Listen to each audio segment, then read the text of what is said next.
ẹ̀yin kan lẹ dá gbogbo wàhálà yìí sílẹ̀ tẹ́ ẹ sinmi mo gbọ́ tí ń pariwo lórí ọ̀rọ̀ olóòlù nìbàdàn ṣé bó lóòlù ṣe jáde tẹ́lẹ̀ ní jáde nísìnyí àìmọye ọdún ìbílẹ̀ tó ti kú tẹ́lẹ̀tẹ́lẹ̀ tó jẹ́ pé ilẹ̀ jìdìdì tẹ́ ẹ rò pé ẹgbẹ́ ju àwọn bàbá tí wọ́n manage everything tẹ́yìn fi wá dé bá gbogbo àwọn ọmọ tí wọ́n kọ́ ní kẹ́wù tí wọ́n ti dà fà gbogbo wọn lẹ ti dá padà sínú ẹ̀sìn bàbá wọn ojú tì yín kọ̀ tán ẹ̀ tún wá gbọ́n ẹ̀ ronú ẹ̀ kàn tún trade blame ẹ̀yin ni ẹ lọ mú wà mẹ́sìn ẹ lọ níwàre kẹyẹ ranjú hàn bí ajá báńkì kẹyẹ dàwárú mọ́ kẹyẹ sọwádọ̀ tààrà wa gbogbo tí ń ṣẹlẹ̀ yín tó sì ṣe control ni providing tẹ́ ẹ bá ready fún correction ẹ mọ kìíní kan dájú tí a bá pé kádàrá Ọlọ́run ní bọ́lọ̀ ń ṣe ní àmọ́ lọ́lọ́nu ó ṣẹlẹ̀ sáwọn ànábì Ọlọ́run òpin ìgbìyànjú ló ń jẹ́ kádàrá o kádàrá wà automatic lẹ́yìn ìgbà tó bá struggle tí ò sọ́nà mọ́ ní tó bá ṣẹlẹ̀ nígbà yẹn kádàrá nìyẹn àmọ́ ká ẹ máa fàfọwọ́fà ká ẹ máa pè ní kádàrá kọ́ o ẹ̀yin lẹ́dá sílẹ̀ ẹ lọ yẹra yín wò dáadáa. wọ́n pariwo lórí ọ̀rọ̀ olóòlù wọ́n pariwo lórí ọ̀rọ̀ ìgbélé àhámọ́ nílùú Ṣẹ́yìn wọ́n pariwo lórí ọ̀rọ̀ Orò nílùú Ọ̀yọ́ wọ́n pariwo Alágẹmọ níjẹ̀bú wọ́n pariwo ọdún kan náà ń bẹ ní Lagos State tóun náà ìfẹ́ robin gbogbo ẹ̀ lẹ́ ń pariwo lọ́tún lọ́sì ẹ yẹra yín wò ká ẹ mọ̀ pé ẹ̀yin lẹ dá wàhálà yìí sílẹ̀ wallahi ẹ̀yin lẹ dá fìtínà yìí sílẹ̀ ẹ̀yin lẹ gbọ́dọ̀ lọ́n tó ní Islam lọ ẹ̀yin lẹ ń ṣe bí ẹni pé kọ́kọ́rọ́ àlìjẹ́nà ń bẹ lọ́wọ́ yín lẹ́yìn tá ẹ̀gbọ́n tá ẹ̀ lè dá manufacture ordinary biro ẹ̀gbọ́n ẹ̀ lè dá manufacture ordinary bulb tá a fi ríran ẹ̀yin lẹ wọ́n pàṣẹ ẹ sì máa pàṣẹ ọ̀rọ̀ Islam bí ẹni pé ó wà automatic ẹ ti wà autocratic ẹlòmí ò ní Allah lórí bẹ́ẹ̀ Kùránì lórí bẹ́ẹ̀ làwọn mùsùlùmí la gbàgbọ́ ẹni tí ò sí Islam nínú ayé ẹ̀ ó lè má tẹ̀lé ntẹ̀yìn wí yẹn kí ló dé tẹ̀ manage ayé Kùránì ó dé wọ́n yí lásán bí lọ́rọ̀ pika bil hikmati wà ní mọ̀ ìlọ́tì ní asana ẹ pé àwọn èèyàn sójú ọ̀nà Ọlọ́run pẹ̀lú wisdom call on to the way of your Lord with wisdom and good admonition owó lẹ lò níbẹ̀ mọ́ agídílẹ̀ ń lò bí funfun ẹ fọ́ gbogbo ẹ̀ lójúbọ̀ ibo lẹ́wà nígbà ẹ̀ka àdìsí tá nàbì sọ fún mọ́ àdúgbò jábà tó fi ajẹ́ pé gbogbo ìdájọ́ tó le ẹnu yẹn láti máa gbọ́ bẹ́ẹ̀ bá ń ṣe ìsìlámù tí ọba ṣe mẹ́ẹ̀ pa ta ló sọ bẹ́ẹ̀ fún ibo ló wà nù Kùránì tá lànàbì parí torí pé ó pa ìsìlámù fámìlì ànàbì kan ò ṣe ìsìlámù tó tẹ̀lé wọn lọ Abisinia ó wà nù àwọn tá ànàbì ránṣẹ́ ó dé Abisinia ó gba Christianity ó dẹ̀ dúró pa síbi ànàbì ò torí ẹ̀ sọ pé ká lọ pa níbo lẹ́yìn tiri ti yín view àwọn àfáà yín tẹ́ ẹ bá sọ̀rọ̀ hadith àìmọye view àwọn èèyàn tó wọnú hadith ló fi jẹ́ pé Kùránì lèmi máa lójú view àwọn àfáà yín lẹ́ ń gbélé gbogbo wa lórí yìí náà kẹ́ ẹ máa dájọ́ pé ẹni tó bá ń gbọ́ music yóò wọ̀ náà ń gbọ́ music yóò wọ̀ náà subhanallah ẹ sì bẹ̀rù Ọlọ́run ibo ni Kùránì ti sọ pé ẹni tí ń gbọ́ music yóò wọ̀ náà àyà tí ń bẹnu Ṣuara ẹ lọ́ọ́ ka dáadáa ọ̀tọ̀ ní tọ́lọ́ ń bá yín sọ ọ̀tọ̀ ní tí ń wí ọ̀tọ̀ ní nǹkan tẹ́lẹ̀ wí ẹni tó bá ya fọ́tò yóò wọ̀ náà kí ló dé tẹ́ ẹ fẹ́ sọ wá di stone age the world is moving forward and you are moving us backward you are progressing the progress of Islam for God's sake kí ni sọ̀rọ̀ yín gan ẹ sì lo fóònù ẹ kọ̀ndẹ́mù fóònù ẹlẹ́fẹ́ sí súnà ẹ fẹ́ kọ́pì bá nábì ṣe lu ayé ṣé ànábì lo electric ni kí ló dé tí wọ́n lo electric kí ló dé tí wọ́n máa lọ gbénu ilé tí wọ́n fi koríko tí wọ́n fi kọ́ business ni gbogbo yín ṣe ó lè ní majority wallahi ẹ dá wàhálà sí wa lọ́rùn tàpẹ́lẹ́ làwọn traditionalist àwọn ẹlẹ́bọ ní ẹ̀mọ́ kí àwa mùsùlùmí tẹ́lẹ̀ kódà tí wọ́n bá rí àwọn àfa ńgbà míì wọ́n ní àwọn àfa ní ẹ̀bọ̀ ẹ̀bọ̀ wá kẹ́ni ẹ̀fà tí àyín tẹ̀ ẹ̀mọ́ ká ń káwa náà ká ẹ̀ fura ni pé majority ẹni tí ń gbégún àwọn tó kéwú lọ́pọ̀ nù wọn ni ẹ̀ tí ìráwọ̀ egun ti ń káyà Kùránì lábẹ́ èkó egun ni kí ló dé tẹ̀ fọgbọ́n manage sí àwọn kẹ́kẹ́ ti wrong too wrong can never make it right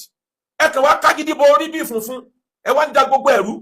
bí ṣòkòtò rẹ̀ ọba kanlẹ̀ ọwọ́ náà bọ́ ọba nírùngbọ̀n ọwọ́ náà kódà mo tún gbọ́ kan tó fọ́ ni lóòótọ́ làwa náà kà wá ò lónìí àtọ́rọ̀ àmọ́ yìí pé ànábì ọ̀jẹ̀ sọ tí ó takò common sense àwọn kankan bẹ nínú ara ẹ̀dá tó jẹ́ pé automatic ni ò lè control rẹ̀ wọ́n ní yíyan tá a bá fẹ́ yan ká máa dá padà pé sísìn ni ká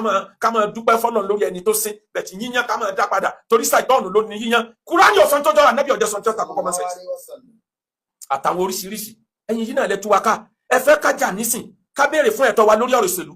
ẹ fẹ́ ká béèrè fún ẹ̀tọ́ wa lórí ọ̀rọ̀ àwọn ẹlẹ́sìn tó kù níta lè rí ẹ̀tọ́ yìí fight for now torí ẹ ti sọ gbogbo wa dọ̀tá ara wa ẹ wo bí tẹ yẹyẹ àwọn onísúfídé ẹ wo bí tẹ yẹyẹ tẹbulíìgì dé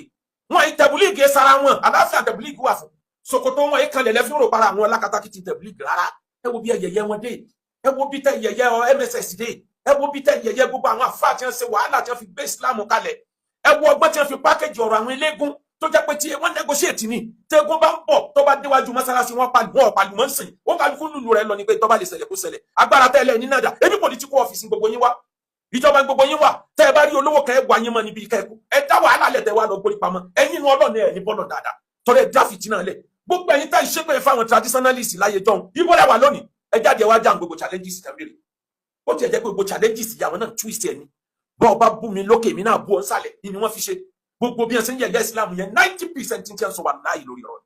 àmọ́ ẹ̀jẹ̀ ni wá gbọ́rọ̀ ẹ̀yin ni ẹ kọlu kírísítẹ́nì ẹ yẹ̀yẹ́ gbogbo tí ń jẹ́ kírísítẹ́nìtì àwọn náà fáyàbà ẹ wá lọ kọlu àwọn traditionalist tẹ lérò pé àwọn ni wọn ọ̀pọ̀ sẹ́wọ̀n ò ti pọ̀ ní ìsinyìí o ẹ lọ wọ ọdún eégún bí ìgbà tí wọ́n tún jáde níbi wọ́n ti ń gbá national football competition ẹ rí wọn tí wọ́n tún tẹ̀léra wọn ni ọmọ mùsùlùmí ní 70% àwọn tí wọ́n tẹ̀lé wọn ẹ fọpọlọ ṣe àtọ ẹ dá gbogbo ẹrù ẹ sọ àwa mùsùlùmí dọ̀tá ara wa gbogbo ẹ̀yin alákatakítì ẹ sọ àwa mùsùlùmí dọ̀tá ara wa eléyìí kèfèrí ni eléyìí ọwọ́ náà ẹ máa dájọ́ bí ẹni pé lọ́wọ́ yín ni kọ́kọ́rọ́ àlìjẹ́nnà wà who are you by the way and by the bush tá fún yín kọ́kọ́rọ́ àlìjẹ́nnà sọ tí mo bí ọ̀rọ̀ tiẹ̀ kan kò sí ẹni tí ò tí kú kò tí ì mọ ikú tí ó pa ìbá nàbí bá àwọn tí wọ́n yìí ṣe mùsùlùmí gbáyé kò ṣépè fún wọn náà níjọ́ wọn tó kú ló tó gbà yí pé a ti lọ lọ́tọ̀ọ̀tọ̀ àmọ́ gbà wọn ò tí kú àmọ́ tó lé gbẹ̀yìn ẹ da gbogbo ẹ̀rú tán gbogbo ẹ̀ wá fọ́pọ̀ mọ́yọ̀ ẹ wá lament upon nothing gbogbo táwọn bàbá yìí tó jọlẹ̀ túká bẹ́ẹ̀ tí ń photocopy omi lẹ́ ń delete omi ẹ wá sí tẹ wá lẹ́rọ̀ náà aráyé mọ̀ yín o amọ̀ yín dáadáa amọ̀ yín mo ti gbẹnu kúrò lórí ọ̀rọ̀ àlejò tẹ gbàǹbàdàn ni ọmọ lọ́rọ̀ tí mo lè sọ lórí ẹ̀ àmọ́ mo ti ṣàdéhùn pé mo gbẹnu kúrò bẹ́ẹ̀ bá ti tuntun ọjà bẹ́ẹ̀ bá tuntun tọ́jà ẹ gbọ́ torí ara yín gbogbo àṣírí tẹ fi pamọ́ láti jáde ẹ wá dákun bọ́rọ̀ bá wá rí báyìí Ànábì wa Muhammad sallallahu alayhi wa sallam Ànábì ó rán Mu'adh ibn Jabal ó ní kó lọ ṣèjọba kó lọ ṣe gómìnà bìkan ó wá bi léèrè ó ní ya Mu'adh kaifa takdi idha urida laka qada báwo ló ṣe fẹ́ dájọ́ tí wọ́n bá sẹ́rí ìdájọ́ kan sí ẹ pé kó dájọ́ Mu'adh ní aqdi bi kitabillah Kùránì ni màá fi máa dájọ́ Ànábì wa bi léèrè lè pé fa in lam tajid fi kitabillah tó bá rí ìdájọ́ tó bá mu nínú Kùránì ńkọ́ qala fa bi sunnati rasulihi ó ní màá máa lo súnà ànábì àwọn ọ̀rọ̀ ànábì àwọn bá ànábì ṣe dáhùn ẹjọ́ kan màá máa kọ́pì ẹ̀ láti fi dájọ́ ànábì tó wá ní fáyín lam tajid fi sunnati rasul tó o bá rí nínú súnà èmi ànábì ńkọ́ kí ló fi dájọ́ ó wá ní astaidu birrahi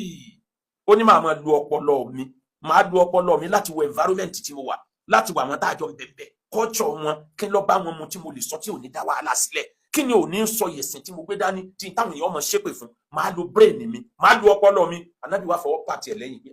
mo dúpẹ́ fọlọ́run tó fún mi ní nǹkan tí mo fẹ́ kí ló dé táyẹ̀ ò lo ọpọlọ yín mọ environment tẹ wà ní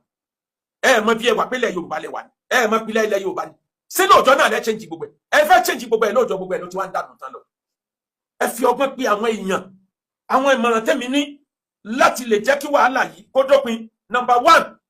àwọn tá a jẹ́ mùsùlùmí àwọn tó fa wàhálà wálé ti fa wàhálà wálé o stop insulting other religions